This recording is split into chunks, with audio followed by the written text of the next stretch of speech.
For much of the 20th century, New York City was seen as the beating heart of America. It was a city of towering skyscrapers, immense wealth, cultural influence, and endless opportunity. Millions of people dreamed of living there. Yet during the 1970s and much of the 1980s, New York developed a very different reputation. To many Americans, it had become synonymous with crime. Newspapers reported daily stories of murder, robberies, muggings, and gang violence. Subway cars were covered in graffiti. Entire neighborhoods appeared abandoned. Tourists were warned to stay vigilant, and residents often avoided traveling alone after dark. By the late 1970s, New York was widely regarded as one of the most feared major cities in the United States. Whether or not it was statistically the most dangerous city in America, New York had developed a reputation for crime unlike any other major city in the country. How did America's greatest city fall into such chaos? And how did it eventually recover? Welcome to History Unpacked. If you enjoy the content, consider subscribing. We post every week and we welcome any feedback. This is the story of the New York crime wave of the 1970s and 1980s. The roots of New York's troubles stretch back decades. Following the Second World War, New York experienced major economic and social changes. Many middle-class families began leaving the city for the suburbs. Improved highways and growing car ownership made commuting easier than ever before. At the same time, many industries that had once provided stable employment moved elsewhere. Factories closed, manufacturing jobs disappeared. Entire neighborhoods faced economic decline. As jobs vanished, poverty increased. The city continued growing in population, but many communities suffered from unemployment, deteriorating housing, and shrinking opportunities. These conditions alone did not cause crime, but they did create an environment in which crime could flourish. The situation worsened dramatically during the 1970s. In 1975, New York entered a severe fiscal crisis.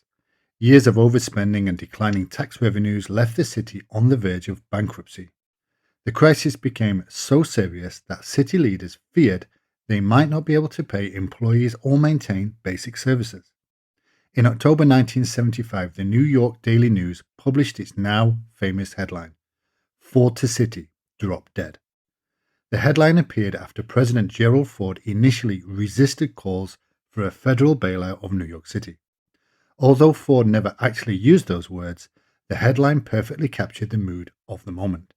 Many New Yorkers believed that Washington was prepared to let the city face financial collapse on its own.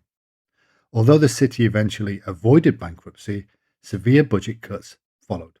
Public services suffered, police hiring slowed, maintenance projects were postponed, social programs faced reductions. The city entered a period of visible decline. Many residents felt abandoned by both local and federal authorities. Crime was already rising, but conditions now made the problem even harder to control. Throughout the 1970s, violent crime increased significantly across many American cities. New York was no exception. Murders rose, robberies became increasingly common, assaults surged. Street crime became a daily reality for many residents. One of the most feared crimes was mugging. The term became almost synonymous with urban crime during the decade. People could be attacked while they were walking home, entering apartment buildings, or traveling through subway stations. The fear of becoming a victim was deeply embedded in public consciousness. Many New Yorkers altered their routines. Some avoided carrying cash, others avoided certain neighborhoods altogether. Residents often traveled in groups wherever possible. For many people, fear became part of their daily life. The subway system became one of the most visible symbols of the city's decline. Millions relied on it every day, yet by the 1970s, many stations appeared neglected and dangerous. Graffiti covered trains from end to end. Broken lights, vandalism, and litter were common sights. Criminal activity flourished in some areas of the network. Passengers reported robberies, assaults, harassment. The atmosphere created a powerful psychological effect. Even those who were never victimized often felt unsafe. Movies of the era reflected this perception. Films such as The Warriors and Death Wish portrayed New York as a city where violence lurked around every corner. While these depictions were often exaggerated, they reinforced the growing belief that the city was losing control. The South Bronx became one of the most famous examples of urban decline. Once home to thriving communities, parts of the borough experienced severe economic hardship during the 70s. Thousands of residents moved away, and landlords struggled to maintain buildings.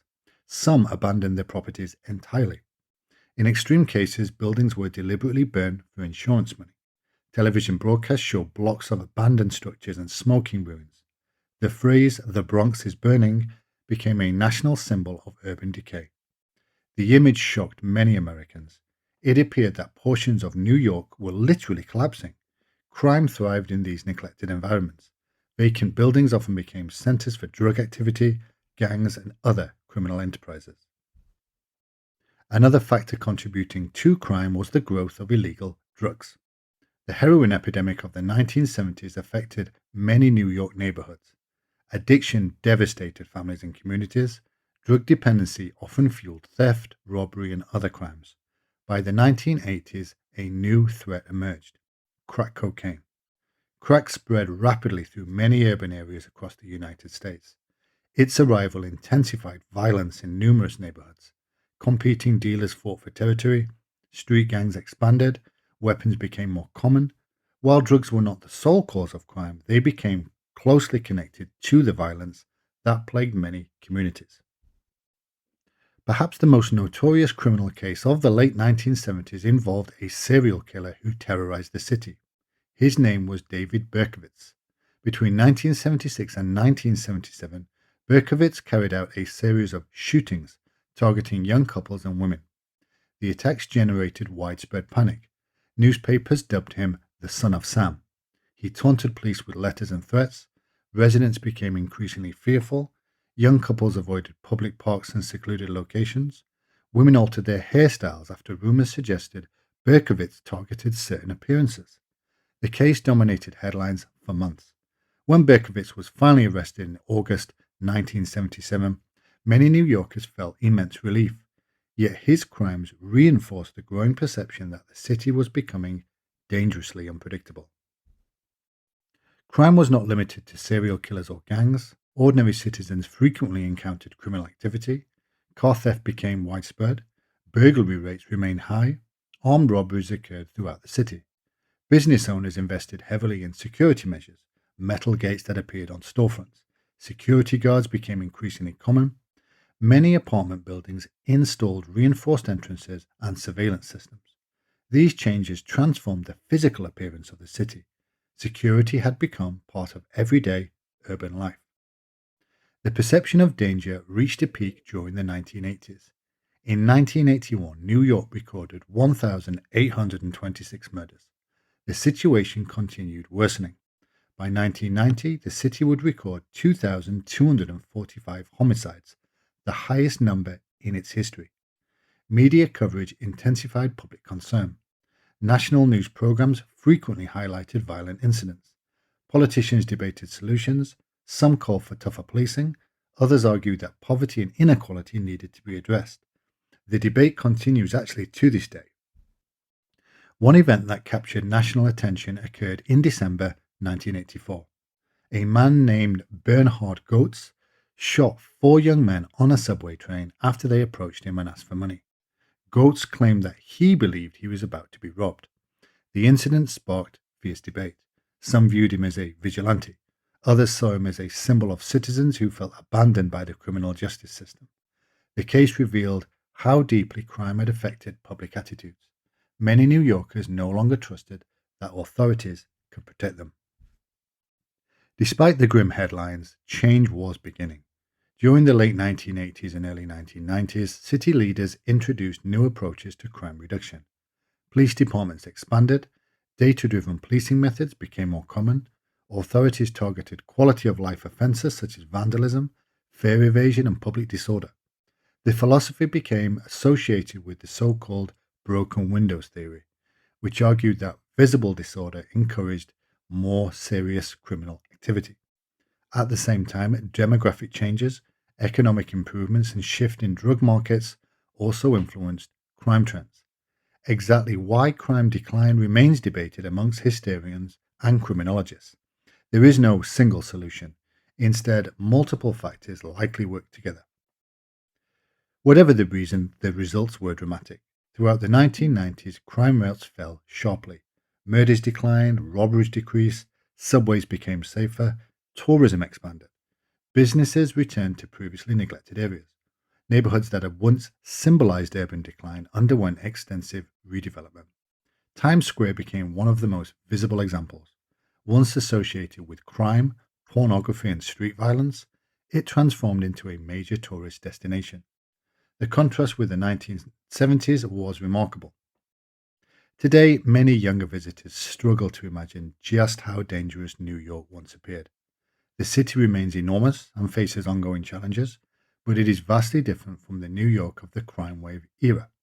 The stories of graffiti covered trains, abandoned buildings, serial killers, rampant drug markets, and record breaking murder rates have become part of the city's history. Yet that history continues to fascinate people. It serves as a reminder that even the world's greatest cities can experience periods of profound crisis.